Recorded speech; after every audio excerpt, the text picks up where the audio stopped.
Good morning children. Last class में हमने Japan नामक पाठ पढ़ा था जो कि है chapter number 16 of our Hindi literature book.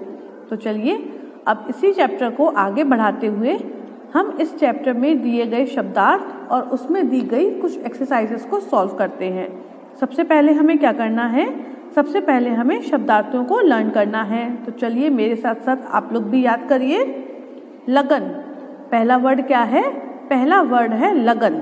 लगन का मतलब होता है निष्ठा। निष्ठा, अब आपको आपके नाम का मतलब समझ में आया?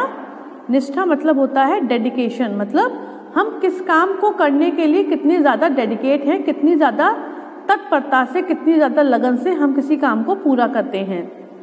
तो लगन मतलब होता है निष्ठा। भूमि, भूमि का मतलब है ज़मीन यानी कि लैंड। आपको पता ही है भूमि और ज़मीन एक दूसरे के पर्यायवाची शब्द भी हैं। भूमि, ज़मीन, लगन, निष्ठा। नेक्स्ट इज भूकंप। भूकंप मतलब होता है धरती का हिलना।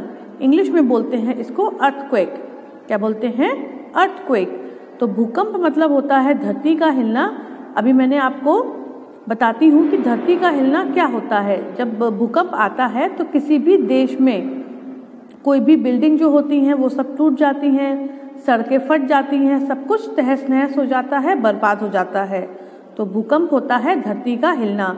और जब धरती हिलेगी, ज़्यादा ज़ोर से हिलेगी तो सब कुछ बर्बाद हो जाएगा। अगला है त्योहार। त्योहार का मतलब है उत्सव या फिर पर्व। आपको पता ही है त्योहार का मतलब क्या है? उत्सव या फिर पर्व। अगला है द्वीप। जमीन का वह टुकड़ा जिसके चारों ओर पानी हो। द्वीप मतलब क्या होता है? जमीन का ऐसा टुकड़ा जिसके चारों ओर पानी ही पानी होता है, जैसे कि आइलैंड। हमने जीके में पढ़ा था।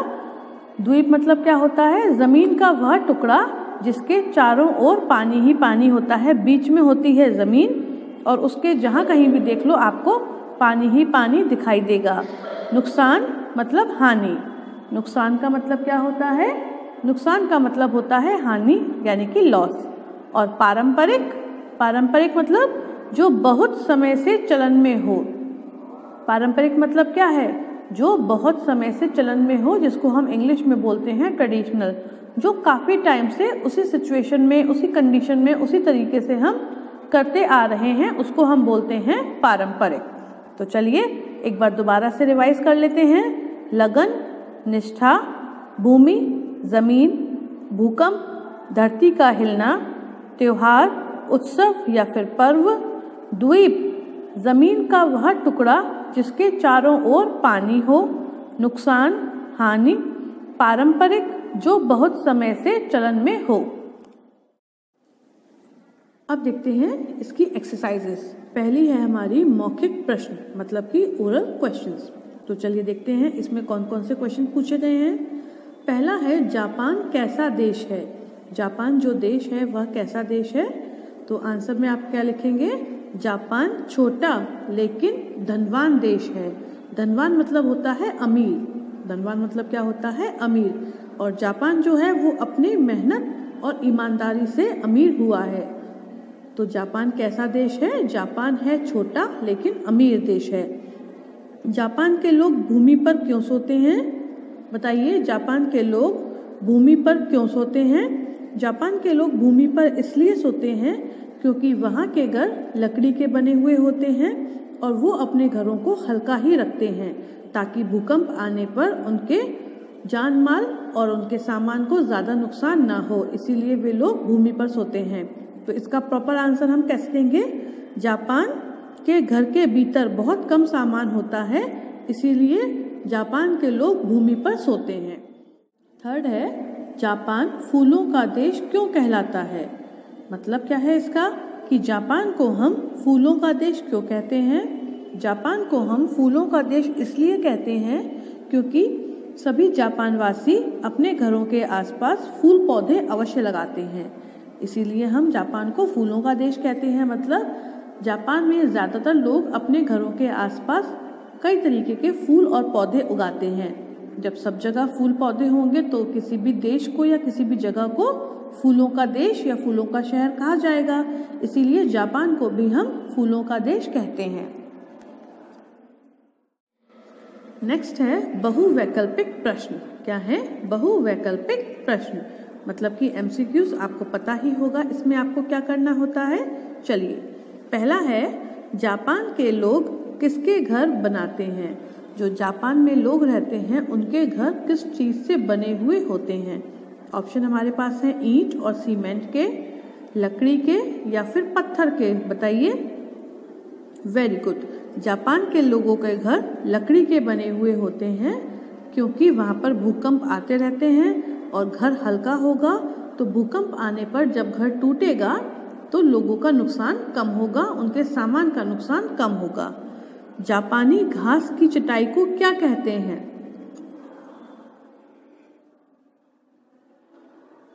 जो जापानी घास की चटाई बनाई जाती है उसको हम क्या बोलते हैं? ऑप्शन हमारे पास हैं टटामी, मटामी या टमाटी। थोड़े फनी हैं, टटामी, मटामी या टमाटी, बोलने में भी कंफ्यूजन हो रहा है। तो बताइए जापानी घास की चटाई को क्या कहते हैं? जो घास की चटाई बनाते हैं जापानी लोग, वे लोग उसको क्या बोलते हैं? वे उसको बोलते हैं टटामी। क्या बोलते हैं? टटामी। जापान की राजधानी क्या है? जापान की राजधानी क्या है? हिरोशिमा, टोक्यो या फिर नागासाकी? बताइए। हिरोशिमा, टोक्यो या फिर नागासाकी? Very good. जापान की राजधानी टोक्यो है। और लास्ट है जापान का प्रिय खेल क्या है?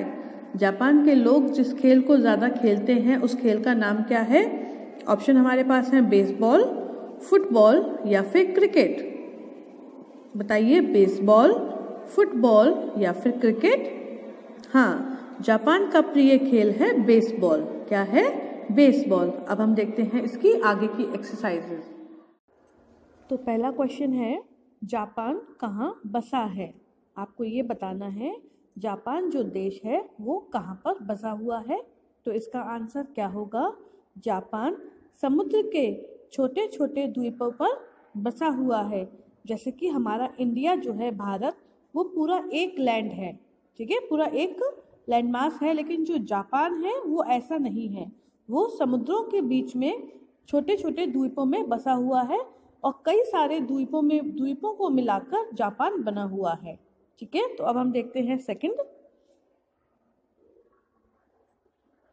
जापान के लोग हल्के घर क्यों बनाते हैं? हमने पाठ में पढ़ा था कि जापान के जो लोग होते हैं वे हल्के घरों को बनाते हैं। तो ऐसा क्यों होता है कि जापान के लोग हल्के घरों को बनाते हैं?